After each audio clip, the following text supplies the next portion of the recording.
우리 하나님의 말씀은 구약성경 에스겔서 36장입니다. 25절부터 32절까지 저와 여러분이 한 절씩 번갈아 가면서 교독하시도록 하겠습니다. 25절부터 제가 읽겠습니다. 맑은 물을 너희에게 뿌려서 너희로 정결하게 하되 곧 너희 모든 더러운 것에서와 모든 우상 숭배에서 너희를 정결하게 할 것이며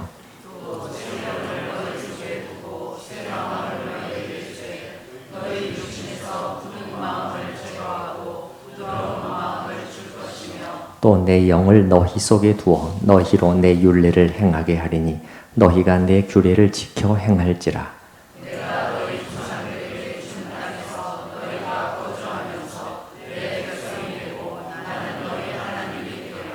내가 너희를 모든 더러운 데에서 구원하고 곡식이 풍성하게 하여 기근이 너희에게 닥치지 아니하게 할 것이며 또 나무의 열매와 가지의 소산을 풍성하게 하여 너희가 다시는 기근의 족을 여러 나라에 당하지 아니하게 하리니 그때 너희가 너희 악한 길과 너희 좋지 못한 행위를 기억하고 너희 모든 죄악과 가증한 일로 말미암아 스스로 밉게 보리라. 함께 주 여호와의 말씀이니라.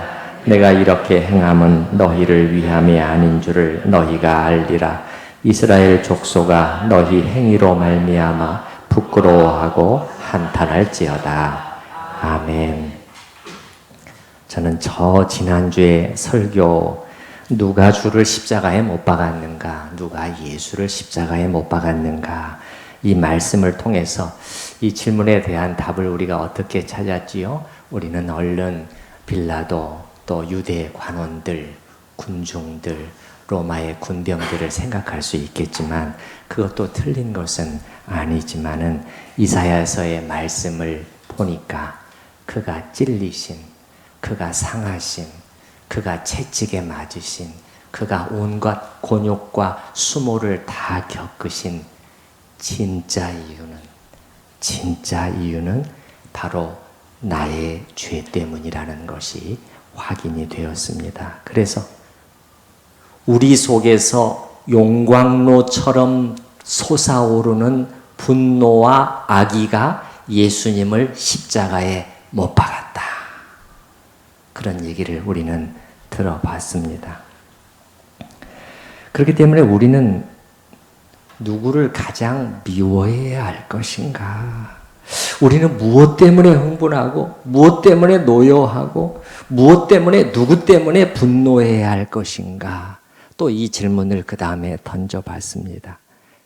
다른 누구, 그 무엇보다도 예수님을 십자가에 못 박아서 엘리 엘리 라마 사박다네 이렇게 부르짖으시게 만든 나의 죄, 그리고 지금도 나의 이웃들을, 나의 가족들도 포함하고 또 지체들도 포함하고 나의 이웃들을 아프게 하고 있는 나의 죄를 가장 미워해야 하는 것이고, 또 그런 죄를 아무렇지도 않게 짓고 하나님 앞에 참 아파하지도 않는 나 자신을 미워할 수 있어야 한다, 이렇게 말씀을 드렸습니다. 그리고 이렇게 죄 짓는 나, 교만한 나, 이기적인 나를 미워할 수 있는 상태가 신령한 마음의 상태다. 은혜가 충만한 심령의 상태다. 신자가 사모해야 할 영혼의 상태라는 것을 말씀을 드렸어요. 그런데 이제는 이런 성경적인 진리가 위협을 받는 시대가 도래했습니다. 현대 심리학의 가르침 속에서 우리 모두는 자기를, 여러분들 아마 이런 얘기 많이 들으셨을 거예요. 미워하지 말고 받아주고 사랑해야 한다. 이런 얘기 많이 들으셨죠? 저는 이것을 자기 사랑의 심리학이라고 부르고 싶습니다. 그런데 언제부턴가 기독교에서도 이런 관점을 슬그머니 받아들이게 되었어요. 그래서 자기 사랑의 심리학이 자기 사랑의 신학이 되었습니다. 그래서 이게 무슨 말이냐면 세상의 정신이 다시 한번 교회에 영향을 미치고 있는 것이죠. 교회가 세상에 영향을 미쳐야 되는데 반대로 하나님 없는 인본주의적인 세상의 관점이 교회와 신자들에게 영향을 미쳐서 그것이 자기 사랑의 신학을 만들어버린 것이죠. 어떻게 만들었죠? 이 자기를 사랑해야 한다고 하는 세상의 심리학적인 관점에다가 그냥 어설픈 기독교적인 개념들을 갖다가 덧붙인 것이죠. 하나님이 우리를 얼마나 사랑하시는데 그렇기 때문에 우리도 자기를 미워해서는 안 되고 받아주고 사랑해야지. 이렇게 해서 소위 자기 사랑의 신학이 만들어지게 되고 이것이 수많은 신자들에게 영향을 미치게 되었어요. 저기서 잠깐 제가 한 대학생 크리스찬 자매가 쓴 글을 좀 읽어 드리려고 해요. 한 젊은 청년이 자신의 실패의 경험을 통해서 배운 점이에요. 자기가 대학 생활을 하면서 한동안 이 자기 사랑의 신학에 빠져가지고 벗어나지 못했다는 것을 나중에 알게 됐다는 거예요. 그것이 얼마나 나의 판단력을 흐리게 하고 나를 엉뚱한 방향으로 나의 캠퍼스 생활을 많이 망쳐놨는가. 사람들과의 관계를 비롯해서 그거를 이제 깨닫게 된 부분에 대해서 써놓은 글의 일부를 제가 조금 읽어드릴게요. 부분 제가 읽어드리도록 하겠습니다. 심리 치유, 자존감 높이기, 나 자신을 사랑하기. 지금 많은 곳에서 이 시간 현대 사회 속에서 자신을 사랑하지 못하고 있는 현실들을 말하며 그것들을 바꾸어 자기 자신을 존중하고 사랑해야 함을 말하고 있습니다. 상담을 받으면서는 우리가 무언가를 하며 자기 자신을 치유해야 한다고 말합니다. 그러면서 이 자매는 묻습니다. 정말 우리는 우리 자신을 사랑하지 못하기에 자기 자신을 상처 입히고 있는 것일까요? 그래서 우리는 치유가, 힐링이 필요한 것일까요? 이렇게 묻고 있는 것이죠. 조금 지나가서 하지만 어떻게 보면 예전에 저는 지금 정신을 차리고 나서 보니까 예전에 내가 어떤 상태에 있는가가 이제 보이게 된 것이죠. 지금 내가 당신들보다 얼마나 더 불행하고 힘든지에 대해서 그걸 말하지 못해서 안달이 난 사람인 것 같았습니다. 나는 불행해, 슬퍼, 힘들어. 그래서 나의 지금 힘든 감정들을 정당화하고 세상에 대해서 원망하며 살아갈 수 있을 것으로 생각했습니다. 그 다음 문장이 참 인상적입니다.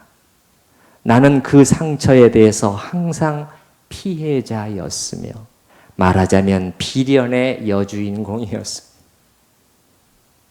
나는 항상 피해자였고 비련의 여주인공처럼 느꼈다는 거예요.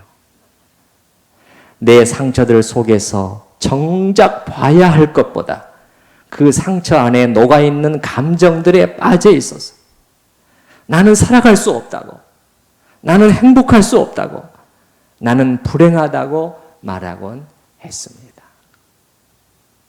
자기 사랑에 심리학에 자기가 빠져 있을 때 자기가 어떤 쪽으로 계속 흘러갔는가를 말해주는 것이죠. 한 패러그래프만 더 읽어드릴게요. 흔히들 힐링에서의 자기 존중과 사랑들을 말합니다. 자기 자신을 사랑해야 한다, 자기 자신을 존중해야 한다, 지겹도록 반복되는 그러한 말들에서 이제는 하나의 이기적인 나의 모습을 보게 됩니다. 그렇게 계속 말해왔는데 그렇게 말했을 때 나는 이기적인 존재로 머물러 있었다는 거예요. 내가 가지고 있는 생각, 내가 하려는 행동들, 그 모든 것에서의 조건 없는 인정이 필요했었던 것입니다. 나를 조건 없이 좀 인정해 주세요. 이렇게. 어떤 상황에서도 나의 모든 것이 정당화될 수 있는 것. 사랑의 이름을 한 거짓된 모습들을 나는 요구하고 있었습니다. 젊고 어린 자매지만 굉장히 정확하게 보고 있잖아요. 예. 자, 그래서 이 자기 사랑의 신학이 얼마나 잘못되었는가를 우리가 좀 성경을 통해서 살펴볼 필요가 있는데 맨 처음 분별해내야 할 것은 뭐냐면요. 자, 여러분 한번 따라서 해보십시다. 자기 사랑의 신학. 제가 이렇게 따라서 하시도록 말씀드리는 것은 좀 기억에 남으시도록 할 때만 이 말씀을 드리는 것이니까 지금처럼 잘 이렇게 늘 해오신 것처럼 따라서 해주시면 감사하겠어요. 맨 처음 분별해내야 될 것은 이 자기 사랑의 신학이 지금도 많은 그리스도인들과 교회를 혼란스럽게 하고 있는 이 자매를 포함해서 이 자기 사랑의 신학이라는 것이 과연 어디에서부터 온 것이냐는 것이죠. 그 기원이 유래가 성경에서 온 것이냐 아니면 성경 이외의 어떤 다른 것에서 온 것이냐 이 말이죠. 자, 여러분, 제가 한번 여러분께 질문하도록 하겠습니다. 성경에서 너 자신을 사랑해라 그렇게 말씀하신 구절이 혹시 있었던가요? 제 기억에는 없어요. 오히려 성경은 사랑해라, 사랑해라, 마음을 다하고 사랑해라. 누구를? 하나님을. 또 너 자신처럼 사랑해라. 누구를? 너의 이웃을. 이렇게는 말씀하시지만 너 자신을 그렇게 끔찍하게 아끼고 사랑해라. 그렇게 말씀하고 있는 것 같지는 않아요. 그렇죠? 예.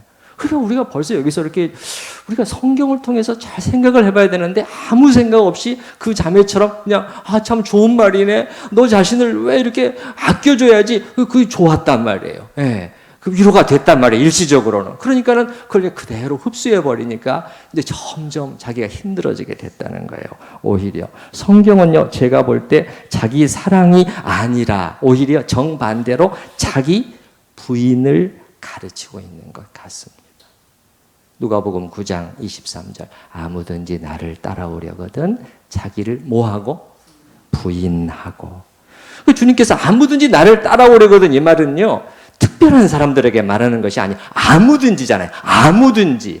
이건 모든 사람한테 해당된다는 거예요. 나를 따라오려거든. 이 말 예수를 믿고 예수님을 따라오려면은 반드시 이게 반드시 선결 조건이라는. 근데 자기를 부인하고. 그럼 여러분 자기를 부인하고 하고 자기를 사랑하고 하는 거가 딱 날카롭게 대립이 된다는 것을 여러분이 아셔야죠. 그렇죠? 자기를 사랑한다는 것은 나를 받아주는 거예요. 자꾸 받아주고 괜찮아.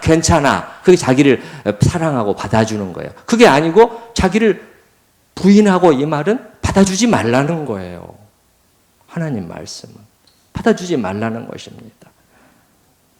그러면 우리의 질문이 예수님이 자기를 부인하라고 하셨지 자기를 미워하라고까지는 하지 않으셨잖아요. 이런 생각이 들 수가 있겠어요. 여러분 여기 말씀 조금 이따 올 테니까 좀 표시를 해놓으시고요. 우리 누가복음 신약성경 누가복음으로 잠깐 가보십시다. 누가복음 14장인데요. 제 성경으로는 120페이지입니다. 누가복음 14장 신약성경 120페이지.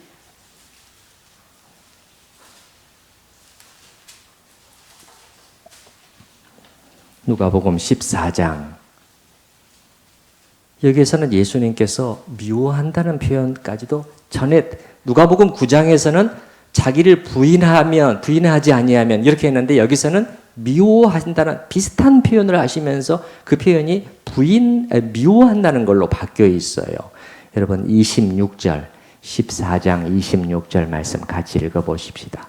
물은 내게 오는 자가 자기 부모와 처자와 형제와 자매와 더욱이 자기 목숨까지 미워하지 아니하면 능히 내 제자가 되지 못할 것이다. 그렇게 말씀했죠. 여기서는 앞에 이제 자기와 관련된 여러 가지 둘레의 것들을 얘기를 하다가 마지막에는 어디까지 갔어요? 자기 목까지? 자기 목숨까지. 이 말은 무슨 말이냐면 자기 자신까지 말입니다. 자아까지 미워하지 않으면 안 된다는 거예요. 그러니까 여러분 누가복음 9장에서는 부인하지 아니하면 비슷한 표현에서 내 제자가 되지 못할 것이다. 여기서는 미워하지 아니하면. 그러니까 무슨 말씀이냐? 부인한다는 거하고 미워한다는 것은 연장선상에 있다는 거예요. 왜 그렇죠, 여러분? 우리가 미워하지 않고 어떻게 부인할 수 있죠? 어떻게 부인해 버릴 수 있어요? 부인해 버린다는 것은 no! 이렇게 하는 것이에요. 굉장히 강한 표현입니다. 그러니까 미워하는 거랑 연결이 되는 것이죠. 왜 부인해야 되는가? 예수님의 제자가 되려면 자기를 부인해야 된다고 성경은 말씀하시는가에 대해서는 전에 말씀을 드렸어요. 이 자기라는 것이 자아, 영어로 셀프라는 것이 모든 죄의 뿌리에 놓여있기 때문입니다. 자기 사랑, 자기 잘남, 자기 교만, 자기 의, 자기 이익, 자기 추구, 자기 발전, 자기 성공, 모든 죄의 뿌리에 자기가 들어있기 때문에 성경은 이 자아를 십자가에 못 박는다고 할 정도로 부인하고 미워해야 비로소 네가 제자가 되고 제대로 선다. 그렇지 않고서는 아무리 성경 공부 많이 하고 아무리 설교 많이 듣고 안 된다는 것이지요. 그래서 여러분 말씀을 통해서 먼저 확인되었어요. 자아를 십자가에 못 박는다고 할 정도로 부인하고 미워함의 신학이 성경적인 것이지, 자기 사랑의 신학, 현대 복음주의 안으로 파고 들어온 자기 사랑의 신학은 성경과 배치가 된다는 것이에요. 그 다음에 우리가 알아야 할 또 하나의 중요한 점은요, 이 자기 사랑의 신학을 우리가 대할 때, 이건 일종의 역설인데요, 자신을 정말 사랑하고자 한다면 먼저 자신을 미워해야 합니다. 이게 역설이에요. 역설이에요. 다시 말해서 자기를 부인하고 미워하는 것이 사실은 자기를 진정으로 뭐하는 길이에요? 사랑하는 길이에요. 이런 의미에서도 성경의 자기 부인, 자기 미워함이 자기 학대와는 틀리다는 것을 알죠. 자기 학대와는 틀려요. 내가 나를 정말 아끼기 때문에 나를 미워하는 데서 나는 시작하겠다는 거예요. 하나님의 말씀대로. 여러분 자신을 여러분이 진정으로 아끼고 사랑하고 여러분의 영혼이 정말 잘 되기를 바라시나요? 그렇다면 자신을 미워하고 부인하는 그 자리에서 시작하실 수 있기를 바랍니다. 속지 마시기 바래요. 속지 마시기 바래요. 받아줘. 칭얼거리는 것도 다 받아줘. 네가 불쌍한 사람이야.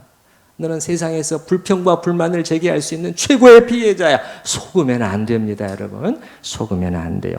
성경도 이 역설을 분명히 가르치고 있잖아요. 여러분, 우리가 전에 봤지 않습니까? 살고자 하는 그 사람은 죽을 것이다. 붙들고자 하는 그 사람은 놓칠 것이다. 그러나 자기를 놔버리는 사람은, 부인해버리는 사람은 진정한 자기를 찾게 될 것이다. 우리 봤잖아요. 여러분, 요 바로 앞에 얼마 안 되니까는, 뒤쪽이네요. 17장 33절 말씀. 아는 말씀이지만 다시 한번 확인하고 넘어갑시다. 17장 33절 말씀. 같이 읽어보십시다. 무릇 자기 목숨을 보전하고자 하는 자는 잃을 것이요 잃는 자는 살리리라. 이게 성경이 말하는 역설이라는 말이에요. 어떻게 해서든지 자기 자신을 꽉 붙들고 안 놓으려고 하는 사람들은 결국은 자기 자신을 잃어버리게 되고 말 것이라는 거예요. 반면에 잃는 자는 것은 뭐예요? 주님이 부인하라고 하셨잖아요. 주님 알겠습니다. 내려놓겠습니다. 부인하겠습니다 하고 포기하겠습니다. 버리겠습니다. 노하겠습니다. 그 사람은 어떻게 자기를 살리게 될 것이라는 하나님의 말씀인 것이죠. 여러분, 그렇다면 오늘 이 말씀에서 보전하고자 하는 자는 자기 자신을, 자기 목숨이라는 것은 자아입니다. 단순한 이 신체적인 생명만을 말하는 것이 아니에요.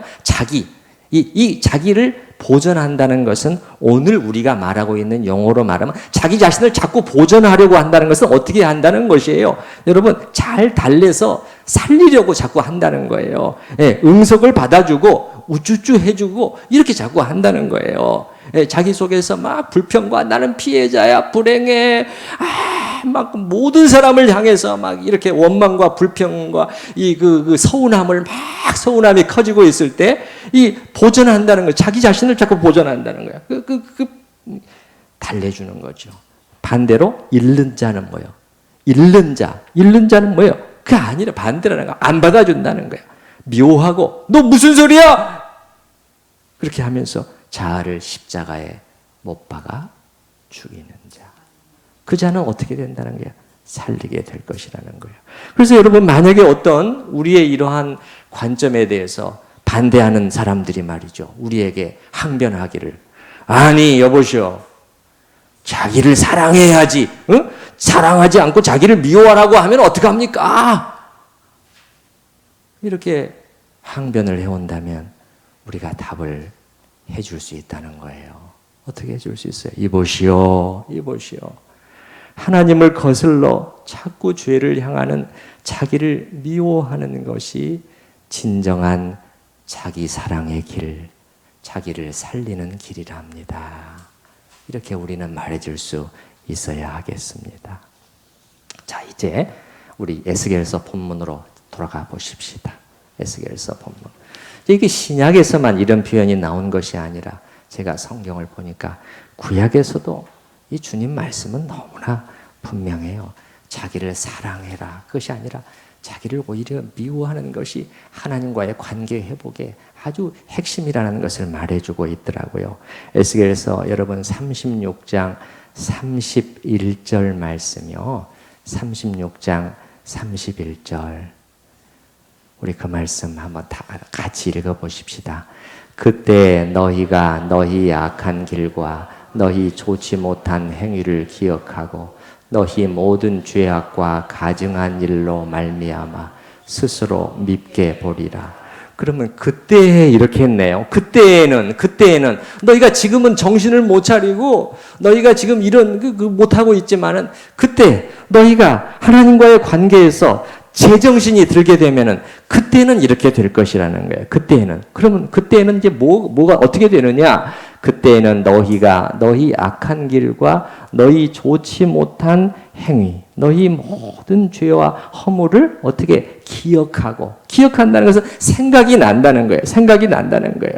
그래서 이 의로우신 하나님을 거스르는 모든 불순종과 죄들, 그리고 사람들과의 관계에서, 이웃과의 관계에서 오히려 내가 힘들다고 했는데 이웃들을 더 힘들게 만들었던 그런 것들이 낱낱이 떠오르게 된다는 거예요. 이 말은 여기서 기억하게 된다는 것은 낱낱이 막 떠오르는 거예요. 영상이 지나가는 것처럼 다 떠오르게 될 것이라는 거예요. 우리의 문제는 이걸 못 보니까 문제잖아요. 그렇지만 여러분, 우리가 가끔 듣는 간증들을 보면은 아주 그 격렬한 회심을 체험하시는 분들 중에 그런 경우들이 있잖아요. 어떤 고백들을 하죠? 갑자기 그냥 필름이 지나가는 것처럼 과거에 해왔던 나의 모든 악하고 교만하고 이기적이고 사람들을 이렇게 힘들게 만들고 내 아내를 힘들게 했던 그런 것들이 막 필름처럼 지나갔습니다. 순식간에. 이게 기억하고예요. 그러면서 그냥 무너져 내리는 거죠. 그러면 어떻게 됩니까? 그냥 눈물과 콧물, 그냥 아랑곳하지 않고 그냥 하나님 앞에 회개하게 되는 것이죠. 이 회개. 이건 자기 사랑과는 정반대예요. 거기서 그 사람이 너 그동안 잘못했, 너 좀 힘들었구나, 그렇게 말하지 않아요. 너 지금 그동안에 어떻게 해온 거야 하면서 우는 것이죠. 네가 어떻게 그럴 수 있어? 그러면서 우는 것이죠. 이게 회개잖아요, 여러분. 그래서 여러분, 여기서도 그렇게 말하고 있어요. 기억하고, 여기 31절 중간에 너희 모든 죄악과 가증한 일들, 혐오스러운 나의 삶들이 보이게 된다는 거예요. 일로 말미암아 스스로 밉게 보리라, 이렇게 되어 있는데, 스스로, 이거는 목적어예요. 이게 우리말로는 이렇게 명확하게 표현되어 있지 않은데 르리라는 단어를 딱 붙여야 됩니다. 여기다는 목적어입니다. 너희 자신을 미워하게 될 것이다. 이런 얘기예요. 너희 자신을 미워하게 될 것이다. 언제? 그때에는. 너희가 지금은 잘 못 보고 있어. 그러나 그날에는 하나님의 은혜로 너희가 정말 참으로 이 좋은 영적인 상태가 되면, 최고의 좋은 마음의 상태가 되게 되면 그때는 이게 보이게 된다는 거예요. 그래서 여러분, 저 위에 오늘 25절부터 읽었습니다마는 그때는 하나님께서 이렇게 해주실 것이라는 거예요. 맑은 물을 내가 너희에게 뿌려서 너희로 정결하게 하되 모든 더러운 것에서 너희를 정결케 할 것이다. 그 다음에 26절, 새 영을 너희 안에 내가 두어서 너희로 내 율례를 행하게 내가 할 것이다. 그렇게 이게 아주 좋은 영적인 상태예요. 좋은 영적인 상태. 여러분 무슨 말씀을 하려고 하는 것이냐? 31절에 스스로를 미워하게 되는 마음의 상태는 최고로 좋은 영적인 상태에서 나오는 것이라고 하나님이 말씀하시는 것이라는 거예요. 예. 그러면서 여러분 32절에는 이렇게 또 나오고 있네요. 주 여호와의 말씀이니라 내가 이렇게 행함은 너희를 위함이 아닌 줄을 너희가 알리라. 너희를 위함이 아닌 줄. 그러면 누구를 위해서예요? 하나님을 위해서. 하나님께서 이렇게 하시겠다는, 하나님이 존귀하신 이름을 위해서 이렇게 하시겠다는 거예요. 우리 인간은요 기고만장해가지고 우리가 최고인 줄 알아요. 하나님도 우리를 위해서 존재하신다고 착각할 정도로 그렇게 교만해 있는 것이 우리 인간이지만 성경의 관점은 다릅니다. 저 위에 여러분 22절 한번 잠깐 보세요. 저 위에 22절. 그러므로 너는 이스라엘 족속에게 이르기를 주 여호와께서 이같이 말씀하시기를. 이스라엘 족속아, 거기서부터 같이 읽어보십시다. 내가 이렇게 행함은 너희를 위함이 아니요 너희가 들어간 그 여러 나라에서 더럽힌 나의 거룩한 이름을 위함이라. 너희로 인해서 더럽혀져 버린 나의 이름을 내가 회복하기 위해서 내가 너희 가운데서 이런 일을 할 것이다. 왜냐?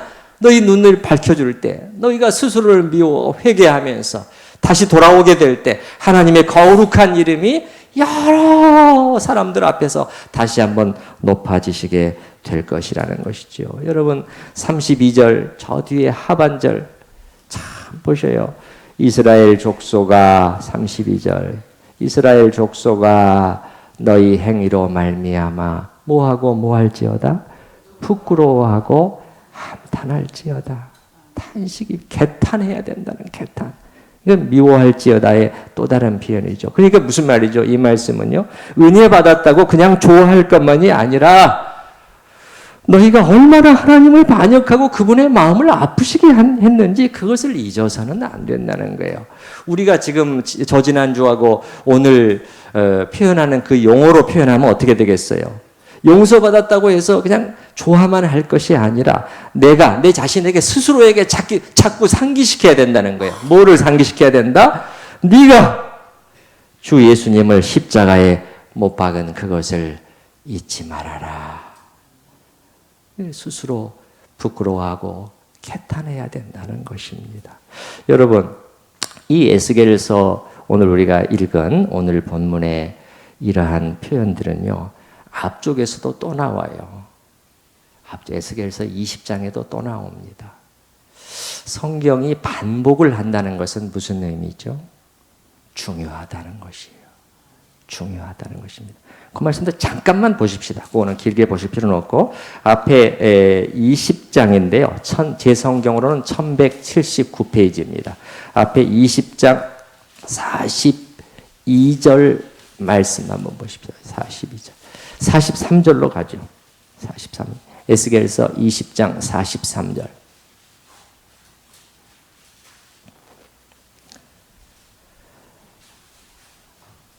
43절 말씀 같이 읽어보십시다.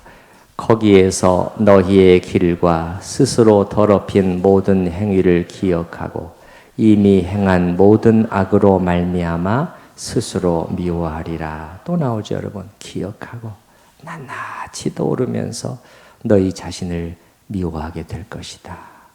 너희가 정신을 차리게 되었을 때. 여러분, 그래서 여러분 어떻습니까? 신약뿐만 아니라 구약의 말씀을 통해서도 에스겔서 말씀을 통해서도 우리가 자신을 미워하는 것이 절대 비성경적인 표현이 아니라는 것이 확인이 되었습니다. 제가 왜 이렇게 구체적으로 확인해 나가는 것이죠? 목사님 그냥 그렇다고 말씀하시면 되지. 아니에요. 그게 아니고 너무나 혼란케 하는 그러한 가르침들이 우리 주위에 난무하고 우리도 모르는 사이에 영향을 많이 받고 있기 때문에 그리고 그 속에서 그냥 잘못된 그러한 신학 속에서 스스로 힘들어하고 있기 때문에 제가 이 말씀을 통해서 확인해 나가는 작업을 하는 것이죠. 여러분, 이런 말씀들을 볼 때 이것이 얼마나 이 어설픈 자기 사랑의 신학과 얼마나 대치가 됩니까? 여러분, 예를 들어서 43절에 맨 뒤에를 말이죠. 스스로를 미워하리라 이렇게 되어 있는데 거기다 반대로 자기 사랑의 신학을 갖다 붙이면은 스스로를 사랑하리라 그렇게 되지 않겠어요? 여러분이 그 스스로를 사랑하리라 이렇게 바꿔서 한번 읽어보셔요. 이게 얼마나 이 문장이 얼마나 이상하게 되겠어요? 얼마나 이상하게 되겠어요? 그래서 제가 지난주에도 말씀을 드리고 오늘도 초두에 말씀을 드렸습니다만은 여러분 가장 그 신령한 마음의 상태는요 이 상태입니다. 여러분이 사모해야 되는 주님 은혜를 주시옵소서, 성령 충만케 하여 주시옵소서. 이렇게 여러분이 기도할 때 그냥 기분이 좋은 게 아니에요. 그냥 기분이 좋은 상태를 성령 충만한 상태라고 생각하십니다만 그거 틀린 것이에요. 아니에요. 그게 아니고 이 자기의 정체를 보고 자기의 정체를 그냥 정확히 보고 주님 제가 다른 무엇이 아니라 저 자신에 대해 괘씸하게 하여 주시옵소서. 저 자신에 대해서 노여워하게 하여 주시옵소서. 다른 무슨 우리 지체가 뭘 지금 잘못하고 그거 조금 잘못하면 그거 보고 붙들고 늘어지고 그냥 말하고 그게 아니라 나와 관계된 다른 사람이 남편이 아니라 자식이 아니라 아내가 아니라 내 자신의 상태를 보고 그것 때문에 분노하고 그것 때문에 노여워하고 미워하고 네가 어떻게 이럴 수 있어? 주님 제가 그렇게 될 수 있도록 도와주시옵소서.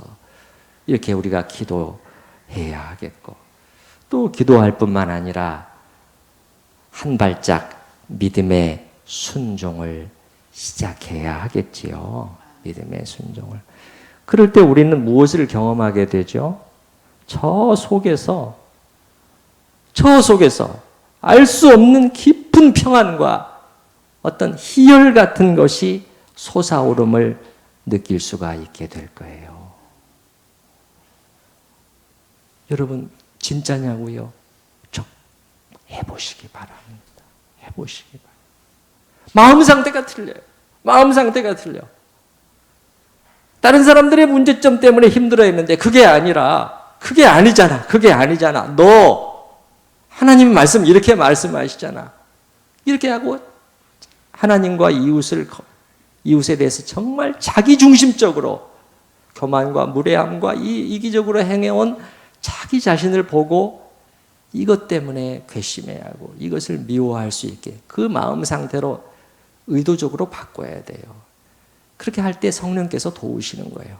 성령께서 도우시면서 우리가 바른 상태로 돌아오게 되는 것입니다. 여러분 항상 제가 순서 말씀드렸죠. 순서는 먼저 기뻐하는 것이 아니라 먼저 미워하고 먼저 슬퍼하고 먼저 아파하고 먼저 울고 그 다음에 맑은 기쁨이 온다 말씀을 드렸잖아요. 느헤미야서 하나님의 말씀 분명했죠. 모든 백성이 느헤미야 8장 9절에 보니까 다 우는지라 하나님의 말씀을 깨닫고 아파하면서 모든 백성에게 대성통곡이 퍼져나가는데 예배 시간에 기뻐해야지 무슨 왜 통곡이야? 아니 통곡이 있고 나서 3절 뒤에 보니까 12절에는 다 크게 즐거워하였으니 큰 즐거움이 임했다는 것이에요. 조금 전에 읽어드린 그 자매도 이렇게 결심을 해본 것 같아요. 난 그동안에 내가 속아왔어. 이젠 더 이상 나의 응석을 안 받아줄 거야. 이렇게 직면한 거예요. 제가 그 부분 얼마 안 되니까 조금만 제가 읽어드리고 마무리하도록 하겠어요. 되돌아보면 정말 힐링이라는 것은 필요하지 않았습니다. 힐링이라는 것은 무엇인가? 깨끗하게, 건강하게, 강건하게 되는 것인데 이건 우리 모두가 원하는 것이죠. 하지만 저 자신이 원한 것은 내 생각, 나의 의지, 나의 마음들을 그 연약함 그대로 내버려 두는 것이었는지도 모릅니다. 힐링이라는 이름하에 잘못된 치료책을 찾고 있었다는 거예요. 그러니까 나를 살리는 길이 아니라 반대의 길을 그동안에 택해온 것이죠. 그래서 내 상처를 들추어 어디가 안 좋고 어디가 잘못되었다는 진단을 하는 그 자체도 필요하지 않았습니다. 나 자신을 정확하게 진단을 시작해야 되는데 그거 싫어했어요. 거부했다는 것이죠. 그저 가만히 날 인정해 주기를 바랐을 뿐입니다. 아니 내가 힘든데 나 좀 그대로 받아줘 이거죠. 결국 나 자신만이 남는 것입니다. 나 자신만이 남는 거예요. 그 안에는 하나님이 없고 이웃이 없습니다. 항상 내가 생각하는 것은 나 중심적인, 이 세상에 존재하는 것은 지극히 나 자신밖에는 없는 세상이었습니다. 자, 이 어린 자매가 어떻게 이렇게 통찰력이 있는지. 수많은 지금 상담한다는 분들이 말이죠. 기독교 상담 한다는 분들이나 심지어 목회자들까지 합세해가지고요. 자기 사랑의 신학, 이 새로운 개념 속에서 뭔가 대단한 것을 발견한 것처럼 다 앵무새처럼 그거를 지금 되풀이하고 있거든요. 그런 가운데서 이 젊은 청년이 아주 정확히 꿰뚫어보고 있는 것을 본다는 거예요. 마지막으로 조금만 더 읽어드릴게요. 자기의 결심인 거죠. 자기의 결심. 저는 자기 사랑의 다른 방법들보다 우선 직면의 과정이 필요하다고 말하고 싶습니다. 자기 직면이죠. 자기 사랑이 아니라 자기를 피하지 말고 회피하지 말고 너의 이 잘못된 이 마음 자세를 딱 정확히 대면해라 이 말이죠. 다시 언젠간 그 직면의 과정을 겪어야만 합니다. 그렇지 않고 감정에만 취해 있다면 또 다른 그 시간이 반복될 것입니다. 무슨 시간? 혼란스럽고 헤매는 시간인데 이제는 결코 되풀이하고 싶지 않다. 그 속에서 나는 행복했는가? 너무나 끔찍했다. 너무나 어두웠다. 그런 얘기죠. 진정 나 자신을 사랑한다는 것은 일종의 사랑의 매의 모습이 아닐까요? 아이들을 너무나 사랑하기 때문에 아이들에게 사랑의 매를 드는 부모님의 모습 말입니다. 고통스럽지만 그 시간을 통해 나 자신의 비뚤어지고 어그러진 사랑의 방법을 보게 되는 것. 그 과정이 우리에겐, 나에겐 필요한 것이 아닐까 합니다. 오늘 우리 시간 들은 말씀을 생각을 하면서 우리가 바른 관점, 성경적인 관점을 우리 안에서 바로 정립하고 그 다음에 이제 오늘서부터 내가 바꿔야 될 것이 무엇인가? 나의 생각, 나의 관점, 나의 감정의 움직임 어떻게 해야 될 것인가? 하나님 앞에 생각하면서 주님의 도우심을 구하면서 같이 기도하십시다.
기록된 계시의 말씀, 보석처럼 빛나는 말씀,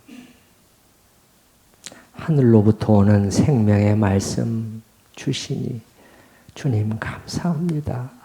주님, 그렇지 않으면 우리가 어떻게 알 수 있겠습니까? 이 잘못된 관점, 잘못된 주장, 잘못된 가르침이 난무한다고 할지라도 무엇이 어떻게 되는지 모르면서 헤맬 수밖에 없었던 저희에게 주님께서 이 아침 시간에 또 주님의 분명한 말씀을 통하여 하나님이 제시해 주시는 그 관점을, 보는 눈을 회복할 수 있도록 말씀해 주시니 감사합니다. 아버지 하나님 도와주시옵소서. 주여, 저희들도 모르는 사이에 그 자기 사랑의 심리학, 자기 사랑의 신학 속에 빠져서 어설픈 자기 위로 속에서 저희 자신을 방치해 두고 있지는 않았는지요. 주여, 그 속에서 우리는 살아나지 못하고 점점 쇠하고 시들고 죽어갔습니다. 주님은 우리 영혼을 소생시키기 원하시오니 주여, 저희가 다시 바른 자리로 돌아올 수 있도록 주여 도와주시옵소서. 아버지 하나님, 시작하게 하여 주시옵소서. 그렇기 위해서는 저희가 먼저 분명한 마음에 이 보는 눈, 시각을 바꾸는 의식적인 노력을 하지 않으면 안 되는 줄 아오니 주여, 저희의 마음이 흘러가는 대로 내버려 두지 않게 하여 주시고, 주님, 하나님이 말씀하시고 부르시는 자기 부인과 자기 미워함에 단순히 자기를 미워함이 아니라 하나님과 이웃을 향해 잘못해온 저희 자신을 미워할 수 있는 올바른 마음의 상태로 나아갈 수 있도록, 한 발짝 뛰기 시작할 수 있도록, 그래서 우리의 영혼 속에 생명이 움직이기 시작하는 것을 맛볼 수 있도록, 그래서 주님을 향해서 찬양과 감사가 다시 터져나올 수 있도록, 우리 얼굴에 다시 한번 웃음이 감돌 수 있도록 주여 함께하여 주시옵소서. 예수님의 이름으로 기도드립니다. 아멘. 우리 시간 찬송가는 272장 같이 부르실 텐데요. 고통의 멍에 벗으려고 이렇게 불렀으면 좋겠습니다. 우리 1절은 전체를 여자 성도님들이 부르시고 2절을 띄고 3절을 우리 남자 성도님들이 불러주시고 4절은 또 우리가 다 같이 또 부르도록 하겠습니다. 네, 같이 부르십시다.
죽음의 길을 벗어나서 예수께로 나아갑니다. 영원한 집을 바라보고 주께로 갑니다. 멸망의 포구 헤어나와 평화의 나라 다가와서 영광의 주를 배우려고 주께로 갑니다. 영광의 주를 우리 반주 없이 부르십시다. 영광의 주를 배우려고 주께로 갑니다.